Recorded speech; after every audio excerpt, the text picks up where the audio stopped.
We really are going to hear from Chrissy White herself in this video. That might be important enough to hear right away, so that Chrissy herself and finally learn something. Before I go any further, this video is dedicated to my granny. Here's a picture of Granny holding my brother Andrew. It's not even that granny, and this picture you're looking at now is just a picture of the same granny, but years earlier. This is a picture of Granny, my mother's mother, with the house that was sold by people who were boomers and knew that I was homeless and sold the house for cold hard cash and were the subject or mentioned in yesterday's weather report video. Now, I've taken the liberty of darkened the house that Granny lived in that was sold for cold hard cash, and I want to tell you before I play a snippet of yesterday's one of two weather report videos, because I try to be the best, I want to just tell you we have to very much appreciate our grannies. And for me, one of them always believed, both of them actually, always believed what's right doesn't change. One of them eventually had to leave her husband in order to survive, which is the granny we're seeing now. The other granny also very much loved her husband, but he did not become her husband until after my parents became married temporarily in the 1980s. So we're going to take a look at something that grandmother Evelyn had to deal with. And we're also going to just kind of wrap around and dedicate this video to the heroism and the strength and perseverance and prayer and everything else exemplified by Granny Blankenship. But I think of Granny because every time she would like watch the Weather Channel, and like often was we were growing up, mostly before my parents got divorced, but this continued. It continued because I remember my mom still getting mad about it, like about the time I was driving. She would call from West Virginia. She would call down to North Carolina, and she would be like, well, it's about to be a storm down there. All the boys out of rain. And it irked my mother. Like, apparently her children, they were my age, needed to be told and checked on. And my grandmother probably watched the weather in Alabama and Florida and in North Carolina, because she stopped at every single one of our grandchildren's hearts. And our parents aren't going to be doing that. Greatest made boomers, homers made the best.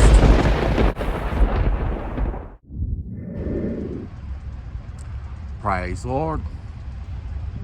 Praise the Lord. I'm going back to work. I'm going back to work right here. I'm not on my employer's property, but I'm pretty close to it. I'm going back to work at 7-Eleven. A job I had in September 2021. In 2021, I got 2 jobs in one day. After my temporary job at Acosta was over. On June 1st, I worked at 7-Eleven. Started working there. I started working remotely, and I worked every single day till after Labor Day in September. I worked those jobs, and I had the job at 7-Eleven. I was ready to quit that job when my full-time temp to permanent position was eliminated due to market conditions in Japan, and then I had a job at 7-Eleven only. That was how I survived and stayed not homeless for as long as I could. I quit that job at 7-Eleven to work for another employer who also did the wrong thing. At that next employer, which I was offering more pay and full-time hours, they ended up calling people niggers. That was wrong. Today, yesterday, since August 2023, that business, after 58 years, closed its doors because it did the wrong thing. You're going to notice a theme here. My father did the wrong thing many times. When he made me homeless in 2016 was the day he threw his reputation away. Whatever remained of it was completely gone, and then we held on to that secret for 7 years.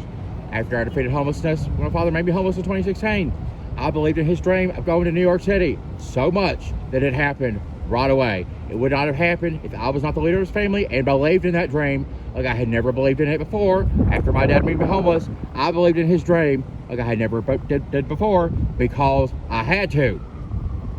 My father ends up at WV Medicine later on, and then he ends up at January 6th. My father stopped believing in all things. That was the day I knew I could no longer work for my father.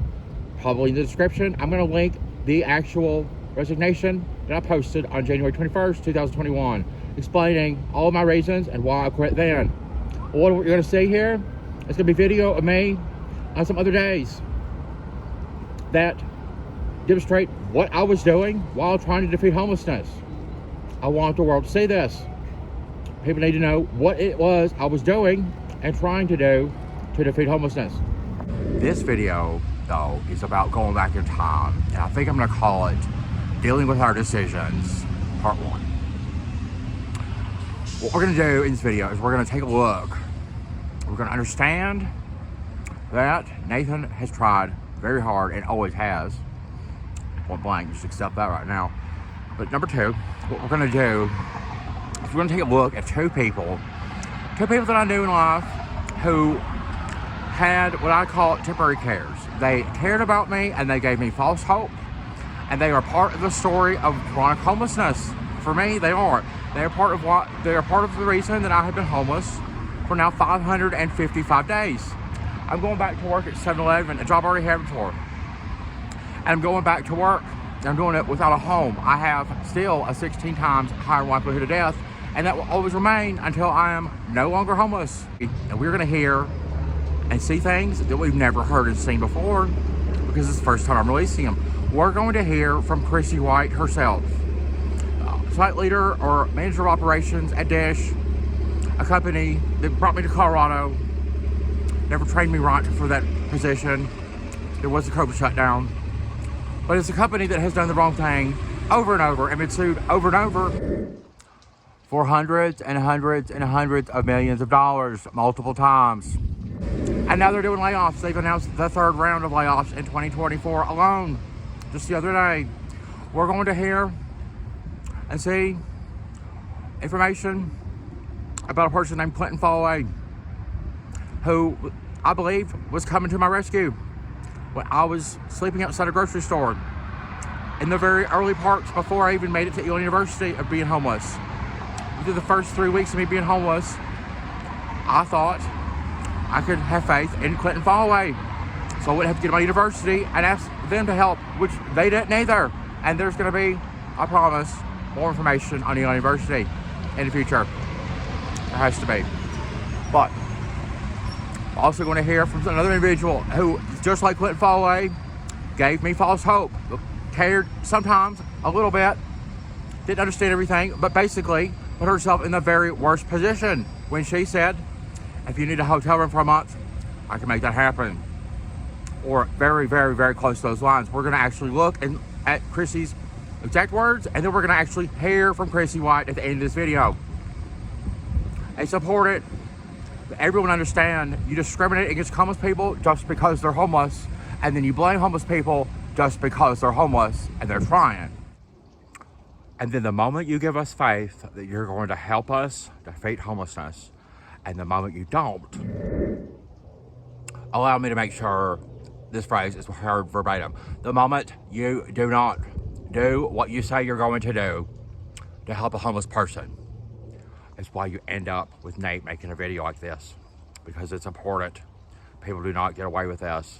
Even if I die tomorrow, it's important to me now, before I start work, that this information is there, available globally for as long as possible.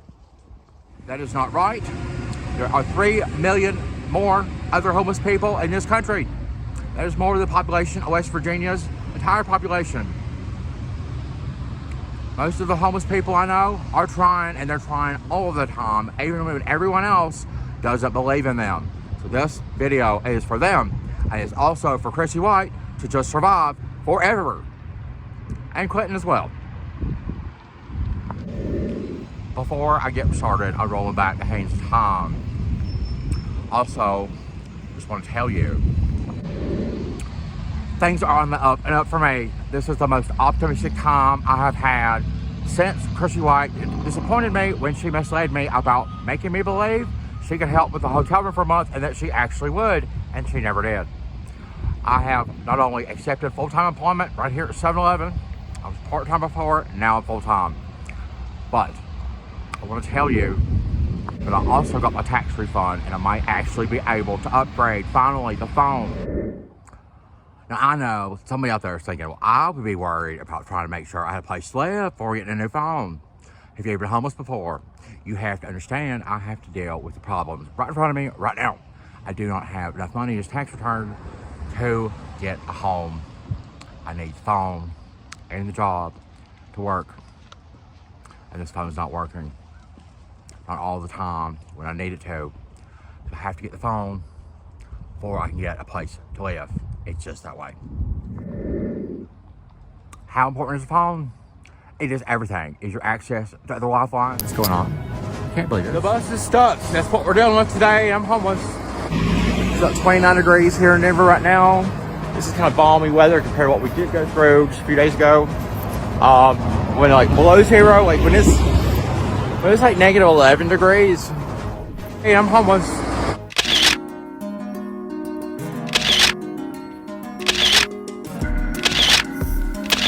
I'm homeless. I'm homeless. I'm homeless.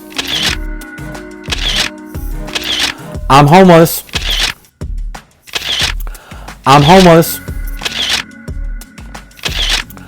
I'm homeless. Does anybody out there know that I'm homeless yet? Let me just make sure I make the point real clear. Frostbite sets in very fast. My phone has a hole in it. So that I'm now dealing with because I have to lock the door. My feet are freezing cold and Tom is mad at me because I'm not there yet. And I'm freezing wet and cold. I have nowhere to go. Let me just put pause right there and say, first of all, remember my dad? Let's look at my dad. Here's a picture of my dad. Here's a picture of me surviving taking showers in February. As in February last year when I was also still homeless because my dad could not tell me the truth about anything, much less keep water in his 6,000 square foot home. I think we can see where this is going. The bus is trying. It's working a little bit. It can never get traction or move forward, kind of like me being homeless and people offering me things and never actually coming through. I alone can. And then the moment you give us faith that you're going to help us defeat homelessness, and the moment you don't, is why you end up with Nate making a video like this, because it's important. I'll probably survive this. I usually do. Just keep doing that, but I have freezing cold feet. Locked the door where I was at, as I was supposed to, and here canceled. I have nowhere to go. Freezing cold feet with a low phone battery.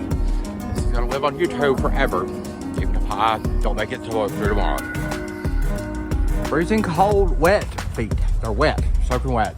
No money until the 6th to eat on. I never got the job I went to the interview for after applying for it, and you're still expecting me to just recover after already doing this 514 times. Here's a picture of me surviving in the winter last winter before my dad decided to invite me to his house where there was no water or truth. Here's a picture of me another time someone else canceled on me and had me leave. When you are in the ice and snow and you have nowhere else to go and no way to contact anybody to find a place to go unless you have a phone that works, it's your access to bus routes and access to get on scooters and transportation. I keep my cards that I checked in with a homeless shelter. When Detox lost my wallet. I recently went to Detox. I went to Detox because I needed somewhere to stay that night. Period. That was the reason I went to Detox. That morning, I saw a counselor, a boomer, who was homophobic. He talked about what I had done in the past, trying to get into a 30-day place, and he told me 30 days was nothing. And then he was homophobic. Guess what? He's wrong. Guess what? When you're homeless, 30 days is a real big deal. Being alive for 30 more days is something we weep about. We thank God for. Or it was never apprehended or found again. After I went to Detox, I had the backup of the cards that I needed to check my mail on my phone. The phone isn't necessary. I have seen many people who do not have a phone. They're homeless. They lose their life. And I already survived an interstate kidnapping where my phone was stolen, and then across this country without a phone. I had just a tablet. Crossing this country with a tablet and not much to go on but faith that things would get better. That was back in April of 2023. I crossed this country without a phone because I was unable to obtain one in West Virginia without changing my phone number, which was also important to me to make sure that my family did always have the option to contact me with the phone number I've always had. And so I could leave West Virginia where it was not safe to be for two reasons: my father, and number two, the kidnappers were still there. It was important to me to try to defeat homelessness. And the best way I could do that, the fastest way possible, was to cross this country the third time with less than $15 in my pocket and without a phone at all. Guess what? I replaced the phone when I got to Colorado, and now it needs replaced again. Finally, the phone does not hold a charge in very cold weather. And notice there's ice and snow on the ground. It was subjected to negative 11-degree weather and has never charged since because it has a big hole in the back of it that it got in August when I dropped it. I want to tell you this period of time we're covering goes back to Clinton Fallaway, an individual who told me he was going to help me by rescuing me on the pretty much by the side of the road. I was spending the night at a grocery store, and he said he was coming to get me from Tennessee. It made a whole lot more sense than going to Elon University, which I ended up at, where Elon University did not do the right thing as well.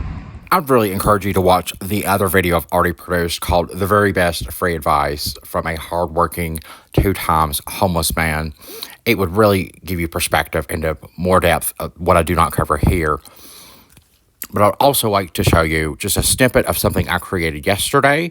And this kind of information is just going to keep coming and coming and coming to the world about Elon University. I've been homeless 554 days, but on my 20th day homeless for the second time, I arrived at Elon University I graduated from. And I know it was kind of like plan C, when plan A was I was ghosted on. Plan B, I couldn't stay there any longer. It was not ever going to be a permanent solution, really. Anyway, and I went to my university kind of in the mindset, as we might imagine, like Anne Frank's father reaching out or going to his university for, it's not ideally, it's not what universities do, is save people's lives. I get that. I knew that. But I kind of went there like I have no other home I have left. And I was not able to stay there. I went 1,400 miles. And I walked some of it, I hitchhiked on the interstate. I got to my university thinking, they'll have common sense. They'll know that if I'm here like this, I have nowhere else to go. Guess what Elon University did? They took me back to the train station, knowing I was in abject poverty and homeless and needing first aid and had no money. They did that because the only reason they told me, was my father went to January 6th, which is something I quit working with him over permanently, indefinitely over. And it was also, for me, that day became January 6th, became a day I knew my likelihood of going homeless was severely high, because there was no one else in the family who would stand by my side and say, I'm going to that was not right. That was over 500 days ago, and everything I have endured since then really can, I believe, be contributed to Elon University's absolute negligence and cruelty. All of these things that you're not able to care about impact my life, whether it continues or not. I'm in a position, while still homeless, while still 16 times more likely to die. I have full-time employment. I start tomorrow at 2 p.m. I'm so excited about that. I started working for this job on February 1st. Today is March 15th, 2024. That's just what it takes, how long it takes to get started at 7-Eleven. I've got bigger dreams at 7-Eleven. But we're going to cover time for Clinton Fallaway. This is within the first 3 weeks of me being homeless. For Chrissy White and the other events, we're going to cover a period starting in July 2023 and continuing into October, because that's when we hear from Chrissy White herself. I believe it's in October when that is. The other thing I'd like to tell you would be examining what was going on between July, August, and September. A lot of things, but basically we're going to see what I was doing in September. I was helping someone that was 22 years old and autistic and needed to get to his father. These videos that you're going to see in this video are from that very same day. We got to the hotel across town using my last 2 train tickets, having exhausted my snap on Gatorade to help get us there, and I brought the phone charger. And I was the one that also not only had to help him get to his father because he was unable to get there. He's 22, autistic, and homeless. The father actually wasn't at the hotel, and then I have to deal with the fallout. The emotional toll that takes on this 22-year-old who was wanting to see his father, believing good things were going to happen, and absolutely knew he had to get there. I helped him get there. I helped him get there while homeless, and I used everything I could have. That experience is called 2 Tickets to Paradise. I've written a lot about it, but that demonstrates what I was doing after Clinton Fallaway and after Elon University and my brother and my father were all unable or just made things worse. In the case of my father, he just made things severely worse. Well, the character and the kind of person I was on that very day, helping this kid get to his father, where his father's location was, but then finding out the father had left just before we had got there, and then also dealing with continuing to help the child. In my mind, he was a child, and helping him get back to where we already came from. That was like my 374th day homeless. I was exhausted. I was physically worn down. I needed a rest that day, but I know getting that child to his father would have been something I could not say no to. So I did. You're going to see some of that. Also, in August and September, so July 3rd, and another time I went back to work while homeless, which is why I'm hopeful today I can replace my phone, start doing that, and start work tomorrow. But I'm still homeless. I have already went back to work many times while homeless. On July 3rd, I was working for a Pepsi distributor, and there's more experience, there's more knowledge on that. But basically, I could not get to the Pepsi distributor the second day due to a phone that, when it started to rain, it was already in poor condition. The phone was.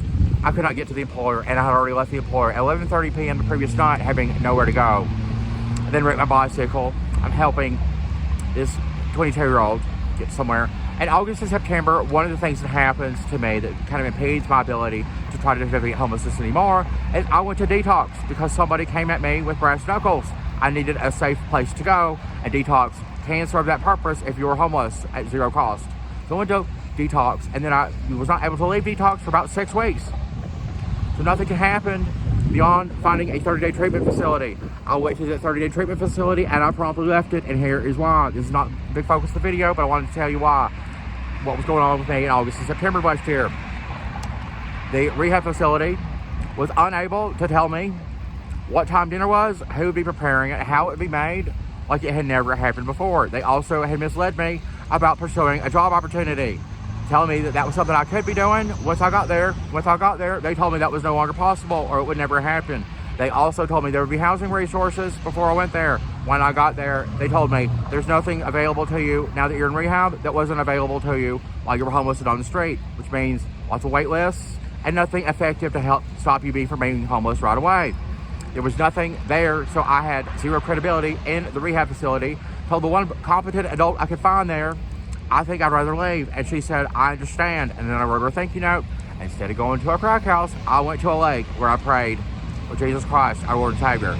Those were things that was going on in August and September. October rolls around. I'm able to retrieve the backpack. Inside the backpack contains my social security card and driver's license, the two things I need to return to the U.S. workforce. I was actually on the job with a friend, with someone that I thought was a friend, when I was actually robbed. And I never paid for the work I did. The work I did was actually putting a wrap on a vehicle. Now, I talked to Chrissy during this time, and we'll have part of that included. It's never before been released. And if you're watching this video and you're like, it sounds chaotic, it sounds like so much going on, it sounds like there's no control, it sounds like this is too much for one person, well, this video is made in the tone and the life-threatening feeling homelessness brings, and we haven't even got to what I've been promising from the beginning of the video. So the experience with the kid happened in September. On July 25th, I was at work again. I was helping an individual put a wrap on his vehicle when I was robbed of my social security card, birth certificate, and a backpack. That backpack I was able to reobtain that on October 25th. Within 5 days, I accept employment at Chipotle full-time with benefits. Chipotle then tells me, one challenge to going back to work while chronically homeless is you are also likely to have been robbed multiple times. And on October 5th, the man who robbed me of my birth certificate and social security card, for whatever reason, earlier in the summer, he robbed me and he said, come get your stuff back. And I do. Now, it is only 5 days later until I am accepting full-time employment at a nationwide employer with benefits, full-time employment with benefits. I still don't really have any guarantee of a safe, consistent place to go at night when I'm not working that is close to the employer, but it's just kind of a chicken and egg problem. So I'm right here at Chipotle. Right there is Chipotle. Like that window, that's Chipotle. And they said, come in today at 4. They texted me at 10:55 a.m. and said, come in today's today.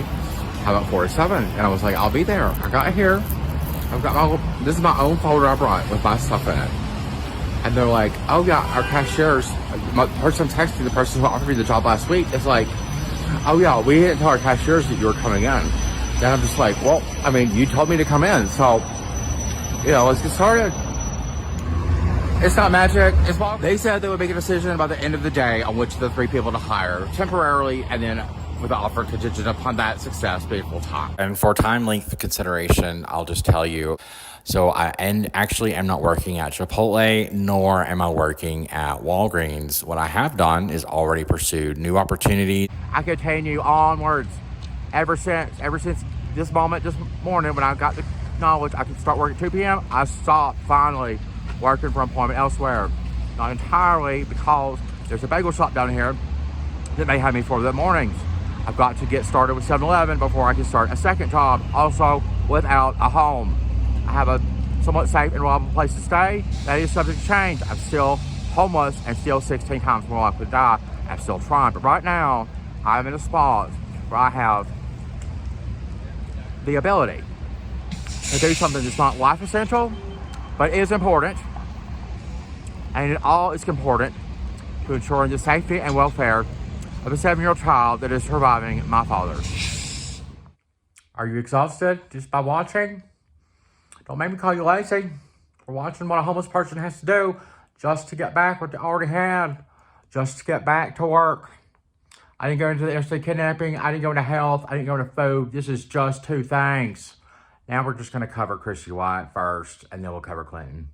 Because plans change, and you have to be adaptable to change to survive when you're homeless. So like I said, I know it's a wild video, but let me just tell you, being homeless is. What we're going to see now is going to be just a picture of me. This is the actual job I was working on July 25th. One of the times I was at work while homeless and ended up getting robbed. My social security card and birth certificate. Do not reobtain those items till I get the backpack, which was faster than using the government method, which I had already also been involved with. I was waiting on. This is a never before released video message sent directly to Chrissy about 3:43 a.m. that morning. Then we're going to watch something of a few videos of me in September helping the autistic kid. And this just is to demonstrate this is who I was, the character and the demeanor and the challenge of helping that kid that I had to. And then we're going to follow up with Chrissy's message, direct voice message that's never been released, and then we're going to cover what Clinton also did. Very similar situation. Just keep in mind the whole reason this video, if either of these people with homes actually ever did what they said they were going to do, a lot of this being homeless probably could have been circumvented. Also, remember Elon University. There's plenty of other examples, but these are just 3 I'm pulling out right now. So Chrissy, here it is. I'm sober. Without anything except a phone and a charger. I don't have any money. It's 3:44 a.m. and all I did was try to work. I tell a man I can't work anymore. I've got to sleep. And this is the outcome. So it's just like, if I don't make it to sunrise, how can you blame me? And I know how sad all of this is, and I don't know, Chrissy, it's not like, I want you to know very directly, it is not because you're the site leader of Bluefield or something. I feel like you need to be responsible and hear all this bullshit, but I just have to tell one person on this planet how hard I tried today, and, it's just like, I have nothing more to say than that, and I don't think you do either, and it's like, I'm losing steam so quickly, and I just can't fill it back up anymore. And it's just like I know, and I know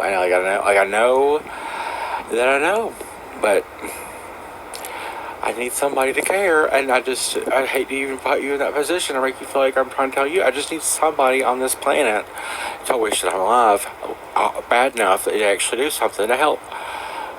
Nobody will. So the next things that happen on July 25th is I make it back to the homeless shelter, which will not open the door until 8 a.m. At 8 a.m., they tell me I wasn't there for bed checks, something they later apologize for after they've already discarded all of my other personal property. At this moment, all I have is my hat, my shirt, my flip-flops, my phone, and my phone charger. Everything else, my prescriptions and all my other personal property, has been apprehended. and either by the person I was working for, who also did not pay me, and the homeless shelter itself. So I am then in a crisis mode, and we're going to play a clip of what I do next to follow the events of January 25th. And then I'll play what happens in September. We'll play Chrissy's message, and then we'll follow up with Clinton. I just want to tell you exactly what the hell happened today. I was about 10 o'clock a.m. I was sitting at the corner of the street, and I just called 911, and I said, I'm about to kill myself. Can somebody please help me? Because I'm right by the train tracks. And they actually brought 2 officers, took me to the hospital, and then within probably 3 hours, I was discharged, and I was escorted by 3 security officers, and I was actually brought directly to the bus stop, and I said, my phone's dead, can I charge it at the pharmacy? They said, no, go to Starbucks. They said, go to Starbucks. So I'm here, and I would like to thank the Starbucks Corporation for hiring like the most friendliest person ever, who was the most interesting person, probably because this happens all the time, at Denver Health Hospital in Denver, Colorado. Anyway, so I've been at Starbucks charging the phone, because that's literally like, well, if you get discharged for making a complete recovery because you want to kill yourself, and you totally still do, like 2 hours later. I cannot believe I'm actually saying these words, but like, thank you to Starbucks for understanding what the hospital just won't. A friend is actually going to give me a little bit of money for lunch, and then I'm going to go meet somebody at the airport. So that's really what happened to me on July 25th, 2023. And I do make it to the airport here. In this picture, I've kind of calmed down a little bit. I'm at the airport because somebody just responded to me in this crisis after the hospital sent me to Starbucks. And they just said, come to the airport and I will help you. It was someone that I knew but hadn't seen in a while. At the moment, I didn't know if I was going to be going back to Florida for the first time, and without any knowledge. Again, I've just been robbed. All I have is pretty much what you see right here. Now, I'm going to just tell you that I do make pretty much a complete recovery, and the next few clips we're going to play is just going to be from September 20th. This is the day when I'm helping someone who is in worse shape than I am, and I think you can agree I'm in pretty worse shape. Chrissy White and I are informed and talking, communicating throughout this time period. Here's the clips of me helping, and just remember, the day's already over. This is kind of at the end of the day after I have unexpectedly went across town in 98 degrees and done everything I can to help someone who is in a less fortunate position. Oh, and yeah, I never made it actually out of Denver that day or later on. A friend met me and gave me what I needed, a hug, support. He had been homeless himself and defeated it, just like I have in 2016 and 2017. What he did was give me a hug, food, and somewhere to sleep for a couple nights. And then after that, I pretty much made it. Here's me cutting to the end of the day in September 20th. Whoops, almost forgot. Just imagine nothing going on at all for 6 weeks, and then going to a rehab facility and finding out within 5 minutes they misled you, and then you leave. Now we'll go to September 20th. And here I am at this gas station. What just happened? We're almost to the way of where Jamie lives. We got on the wrong bus. He got confused. He doesn't know the bus system. I didn't know he didn't know that. Usually these young kids, they got it down, by the time they're 22. He doesn't have it at all. So I didn't know if he lived here a lot or whatever. He lived from Aurora. But anyway, point is, I'm here doing my homeless man shit, and what I'm doing is charging his phone, because I knew, here's what I told him. I was like, we rode up here on a scooter if we got on the wrong bus from downtown, basically. I was like, the two of us on one, because I won't get to it. But anyway, he didn't have a means for his own scooter. So here I am at this gas station, which I already stopped at in December, and you never forget where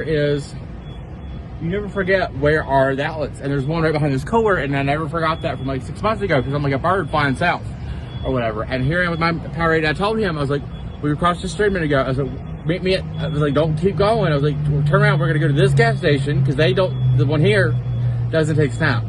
But they have the power outlet. But the one over there, they do take Snap. So I was like, we're gonna go get a little snack, so we can just go deal with it over at Jamie's, because we don't have a way to get in the building. Jamie just kind of left us, and there's no, it's just kind of like, well, we're just kind of waiting for so I don't think he realizes I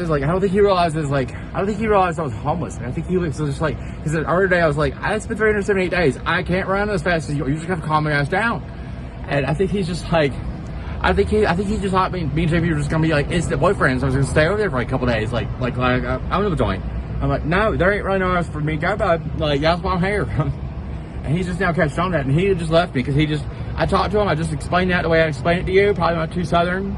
Probably he's too young. This is why I'm fine with Gen X dating them, because they understand me. We understand each other until we don't. But he's just like, oh, Nate's mad at me. I'm like, no, I was trying to tell you, let's come over here and get a snack.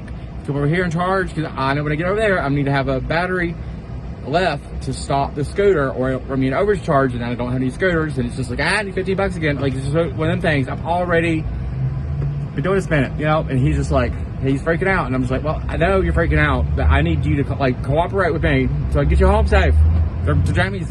Okay, so I just ended the scooter, and here's where Jamie lives, and here's over there's right downtown. You can't see it like the mountains, but it's right over there. Safeway's right here. Grocery store I applied at, and I applied at Walgreens, which was right over there. They were coming back at Walgreens, so I was going to deal with that today, but now I had to deal with, God just called me to act. He was just kind of like, this kid, he's 22, and Jamie left for work, and Jamie was like, we're going to go do something special tonight. I was like, hey, I was just feeling good. Kind of having a carry on a happy day I had the other day.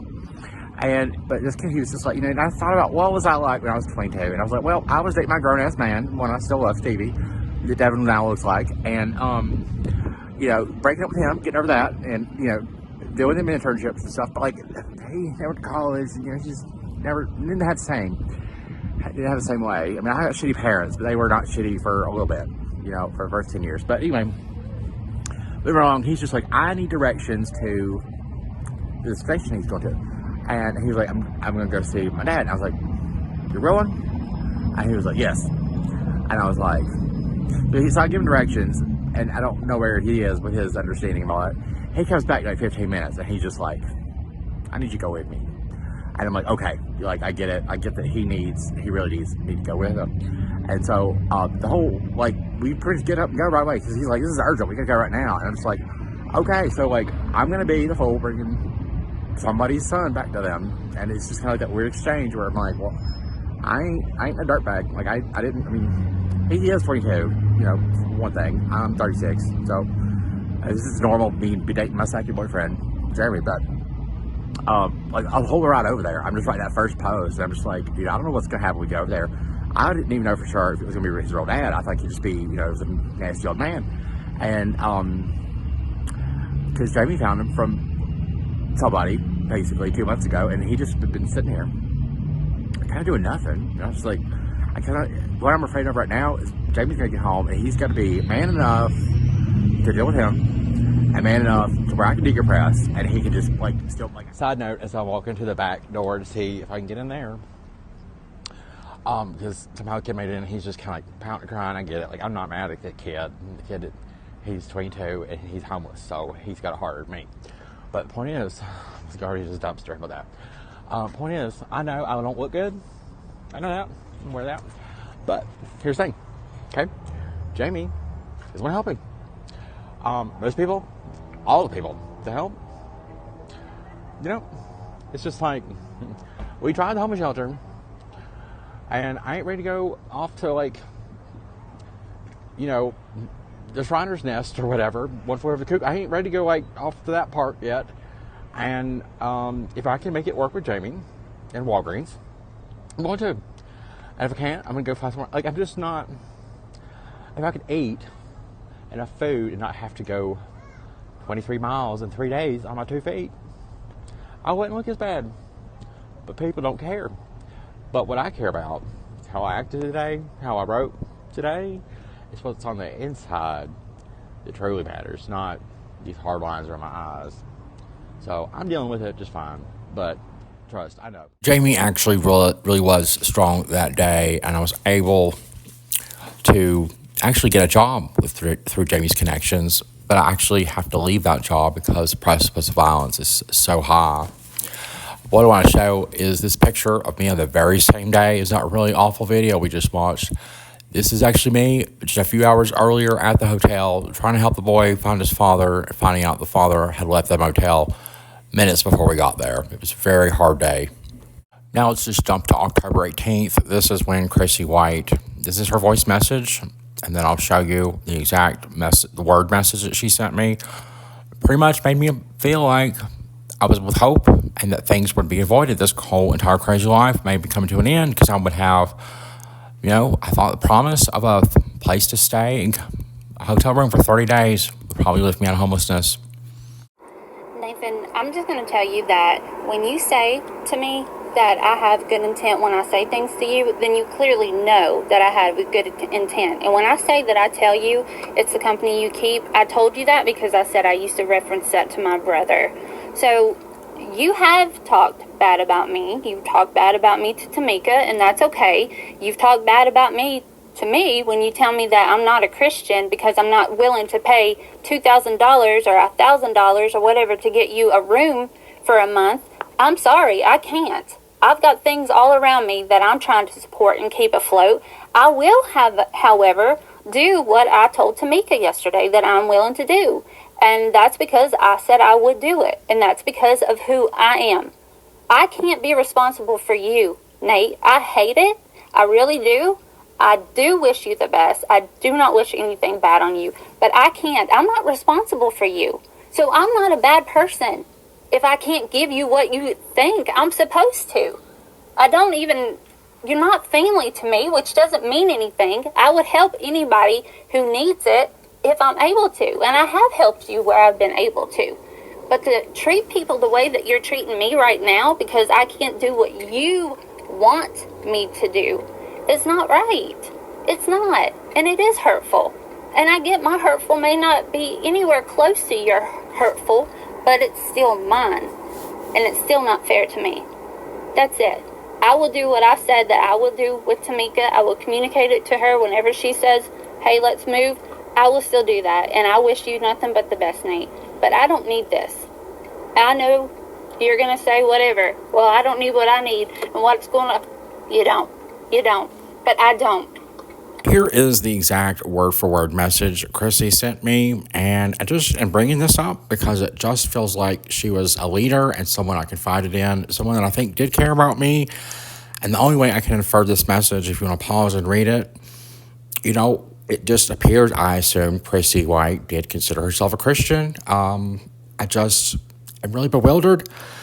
We're about done with Chrissy. I just wanted to say that Chrissy will probably say I made threats against her and her family, and I was thinking about something hypothetically more than 10 years in the future. I hope this comes to some sort of resolve because I really do think the world will be stronger with me and Chrissy together as friends and better off. But let's go into Clint real fast. It won't be as long. So basically what you need to know here, key fact, this is more than a year earlier while homeless, the entire time, every second of every day. But I am in North Carolina. My original destination when I left Denver, when I left my apartment, was to come to North Carolina. And I'm explaining to Clint in this next voice message what's going on. I've got some correspondence that I want to show. And this is just ridiculous. If he had just told me he wasn't going to make it, I probably could have had other arrangements made or tried to done something, but I was kind of like waiting right there on the highway for him with a suitcase. And he never really told me timely that he wasn't coming. And, if he had actually came, I've been homeless for 555 days. It might have been more like less than 20 days. So Clint, about 2 weeks ago, maybe 10 days ago, I left Denver. It was a Thursday night. I was on Greyhound and in Nashville, St. Louis, and Atlanta. Atlanta, the 2 nights in a row. I have been on the go, and I have been, after plan A, which was to go to High Point with someone I knew for 6 years, live with them, work with them. They stopped responding. I don't know why. It wasn't anything I did. I went to Wilkesboro, where I also knew someone, which was kind of like on the way with the bus. Now I'm in Clemens, and I'm not stopping yet. I'm going to try to go to Burlington, where I went to college. I have a friend here, but I don't have any money, so I did get some Bojangles, but I hate to kind of put you on that spot. But I'm doing the best I can. It's crazy, and it's the same. It's the same that people, your friends, do care about you. Your university. These are 3 examples of how I was given false hope. And tomorrow I start work. I believe I have a safe, consistent place to go. I believe I can probably, finally, this might be about legacy sunset project on this phone. It was important to me. I can do nothing else to defeat homelessness any faster at this point. To show you these examples, how clearly I think I've demonstrated. I know it's a wild ride, but you know, they never followed through with a pretty near and solid, I'm gonna do this for you, I'm gonna help you. And they never did. Elon didn't know I was coming, but they did intervene. They stopped the student health center doctor who saw me on Samaritan's Act, and I'll be doing more information on that. God bless.